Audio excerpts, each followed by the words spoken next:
আজকে রান্নার মেনু তোমাদের দেখিয়ে দিই চলো। এই যে এঁচের চিংড়ি তোমাদের কাকু করেছে, ঠিক আছে? আজকে রান্নাটা তোমাদের কাকু করছে। আর কি কি করছে চলো তোমাদের দেখাই। এখন হচ্ছে ডিমের ঝাল, এই যে ডিমের ঝাল। তারপরে হবে এই যে পকোড়া বানিয়েছে। পকোড়াটা কি করবে গো? হ্যাঁ, পকোড়াটাও ঝাল? পকোড়াটা ঝাল হবে, মানে সবই ঝাল, কোনোটাই ঝোল হবে না। এই এখন ডিমের ঝাল হচ্ছে, এঁচের চিংড়ি হয়ে গেছে, আর পকোড়াটা ঝাল হবে। মানে এই তিনটে রান্না আজকে তোমাদের কাকার হাতের রান্না হচ্ছে।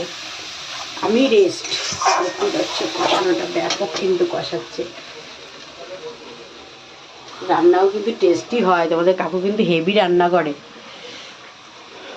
আর রবিবার তো, রবিবার দিনটা আমি একটু রেস্টই থাকি, দেয় মানুষটা আমাকে রেস্ট দেয় রবিবার করে।